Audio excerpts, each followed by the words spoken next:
हकीकत अफसोस हुआ है कि इस बेंच के जस्टिस मज़ाहिर नबी साहब मौजूद नहीं थे, और जितनी हक तलफी उनकी हुई है या एक सुप्रीम कोर्ट के एक मुअज़्ज़िज़ जज की कि आप उनके बारे में एक पिटीशन आ रही है और वो कुछ भी हो सकता था और उसमें वो मौजूद ना हो, जो मेन मरकजी जो है जिसको ऑडियो लीक्स है उनके गिर्द घूमती हैं। तो पहले तो ये मुझे बड़ा धचका लगा है कि जब इज्जत माब चीफ जस्टिस साहब ने बेंच बनाया 5 बंदों का, तो उसमें इतने लर्नड काबिल, और उन्होंने चंद दिन पहले ही कहा था, चंद हफ्ते पहले ही कहा था कि हम मैसेज देना चाहते हैं। मज़ाहिर नबी साहब को जब साथ बिठाया था किसी के एक बेंच में, तो कहा मैसेज देना चाहते हैं। तो कल उनके मैसेज के अंदर थोड़ा सुकम रह गया है, थोड़ी कमी रह गई है मैसेज चीफ जस्टिस साहब के। कल का मैसेज मजा नहीं आया। पर आप 5 इतने जज जो आपने बड़ी मुश्किल से उनको सुप्रीम कोर्ट तक पहुंचवाया झगड़े के साथ, शायद भाई साहब आपको पता कितनी दफा रिजेक्ट हुआ है नाम, और कितनी दफा उसके बाद इस जो है मुअज़्ज़िज़ पे पोजीशन पहुंचे हैं। हमारे सारे जज का असूल सामने है, इजाजुल हसन साहब के सामने। बाकी हम तो जो कहते थे वो तो ना आप नशर करते थे ना कोई आप उसको अहमियत देते थे। इमरान खान साहब ने जब कह दिया कि इजाजुल हसन साहब ने इंस्ट्रक्शन के कहने पे मरियम नवाज और नवाज शरीफ साहब के ऊपर, वो मॉनिटर नहीं होता है 9th और 10th में, पता नहीं महमल की क्लास में होते थे या नहीं होते थे, हमारी क्लास में होते थे मॉनिटर। क्या देखते थे टीचर नहीं है तो चेकिंग करो, तो वो जो चेकिंग करते रहते लोअर कोर्ट की मॉनिटरिंग जज, वो एक इंतजामी मामला है, इसलिए हम डिस्कस कर सकते हैं। तो उनकी मौजूद खुशी, लेकिन कमी मुझे महसूस हुई मुज़ाहिर नबी साहब की, पहली बात। दूसरी बात यह कि मुझे बताएं कि ये मतलब एक छोटी करेक्शन कर दूं कि इफ्तिखार चौधरी साहब ने एक कितना जरूर किया था कि बेंच उन्हें फॉर्म करके उन्होंने फिर अपने आप को से अलग कर लिया था। अव्वल तो उन्हें इस पहले शुरू में ही नहीं होना चाहिए था, आपकी बात सही है, लेकिन उन्होंने फौरन अलग कर लिया था।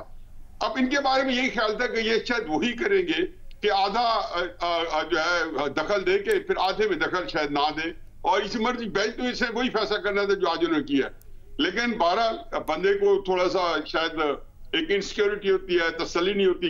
अब क्या मतलब कि ये इतनी बड़ी पोजीशन होते हैं। मुझे ये बताएं कि ये जैसे कयूम की जो ऑडियो लीक्स थी उस पे सुप्रीम कोर्ट ने एक्शन नहीं लिया था। जज अरशद मलिक की जो ऑडियो लीक्स थी, जो वीडियो लीक्स, उसके ऊपर सुप्रीम कोर्ट ने एक्शन नहीं लिया था। उसमें कहा गया था सुप्रीम कोर्ट ये पूछते कि ये किसने की है, क्यों की है, क्योंकि उसके से बहुत सारी चीजें जो थी उनको वारा खाती थी, कोई नहीं खाती थी। ये कोई असल में क्राइसिस ये है कि सुप्रीम कोर्ट या काजी फायजा साहब ने, मुझे खतरा ये था कि शायद वो इसको उड़ाना दे और वो भी अड़ ना जाए। चलो रास्ता दिया, राना सरोवर साहब ने बहुत खूबसूरत स्टेटमेंट दिया है, बहुत अच्छा दिया है। एक उन्होंने कहा जी हमने तो जो करना था कर दिया। अब आपके सामने ऐसी ऐसी ऑडियो लीक्स आ रही हैं, अब ये कहा जा रहा है कि ये जो है जिसको कहना चाहिए कि जो वो अखलाकियात के ऊपर काम कर हम तबसरे कर रहे हैं जो नहीं होनी चाहिए। तो बड़ा जो एक डिजास्टर सामने आया है, कितने बड़े जजेस बैठे हैं या उनके अहल खाना है, उनके ऊपर कितनी बड़ी तुमतें लगी जो पूरा मुल्क हिला दिया है। आप ठीक है कि आपने मर्सिडीज बेल दे दी, इमरान खान साहब जब चीफ जस्टिस आपकी गाड़ी में सुप्रीम कोर्ट नहीं वैसे उन्होंने वो वजाहत की है, 2 दफा उन्होंने वजाहत की है कि वो गाड़ी सुप्रीम कोर्ट की उनकी नहीं थी। उन्होंने कहा था वो पुलिस की गाड़ी थी, सरकारी गाड़ी थी जिसमें एस्टेब्लिशमेंट डिवीजन है वो गाड़ी। लेकिन न्याजी साहब आप जो बात कह रहे हैं वो बिल्कुल ठीक है, वो इफ्तिखार चौधरी साहब के बारे में। लेकिन डॉक्टर शोएब सडल ने सर मेरी बात सुन लें, वो सर मेरी बात तो सुन लें। डॉक्टर शोएब सडल ने जब वो इंक्वायरी कंप्लीट की तो उन्होंने कहा कि इट रिक्वायर्ड फर्दर इन्वेस्टिगेशन, उसको मना करवा दिया गया।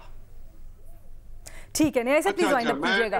मैं कुछ ऐड करना चाह रही हूँ, मैं 1 सेकंड बस नया से वाइंड अप कीजिएगा प्लीज। मुझे सिर्फ ये बताइएगा क्या आपको अब लग रहा है कि बस ये स्टे तक की बात रहेगी, और काजी फाजीसा साहब ने भी अपने आप को थोड़ा सा होल्ड किया है, उन्होंने भी कंप्लाई किया सुप्रीम कोर्ट के ऑर्डर, जो जजेस के ऑर्डर्स हैं उसके ऊपर, हालांकि वो भी सुप्रीम कोर्ट के जज ही हैं, लेकिन ये आगे जाके कुछ मजीद हो सकता है खतरनाक।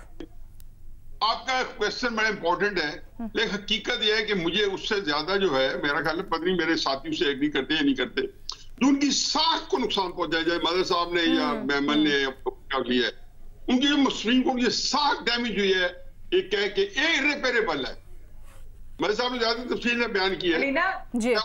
असल क्राइसिस ये हुआ है कि इसमें ये नहीं है कि कानूनी, वो तो काजी फैजी साहब ने कहा कि मैंने भी कुछ आइन पढ़ रखा है, इखलाकी तौर पर ये ज्यादा बड़ा सवाल है। यकीन मानो जितनी साख सुप्रीम कोर्ट की इस बात से हुई है, पता नहीं है कि इनको इतने बड़े पौधे इनको ज्यादा पता होता है, हम तो इतने कानूनदान लेकिन सर वो जो इस वक्त सिचुएशन क्रिएट हो जाती है वो तो ये है कि हुकूमती काम में ये जनरली एक दरमियान में वो स्टॉप तो लगा देते हैं, एक हुकूमत चाल चलती है लेकिन आगे से उसको स्टॉप लग जाता है। ये तो ऑन ग्राउंड सूरत हाल है। हुकूमत तो अपने मकासद में जो भी वो चाहते कामयाब नहीं हो रहे,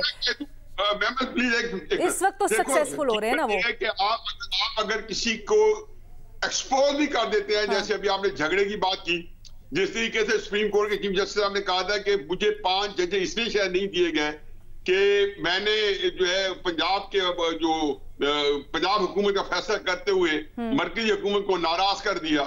देखो ये बयानात आने किसी सुप्रीम कोर्ट के चीफ जस्टिस के, सही है। ये झगड़े तो हमारे एक छोटी सी किताब पढ़ी थी, दिल्ली की ख्वातीन के झगड़ों के मुहावरे, तो ये तो वही चल रहे हैं कि दिल्ली की ख्वातीन के झगड़ों के मुहावरे।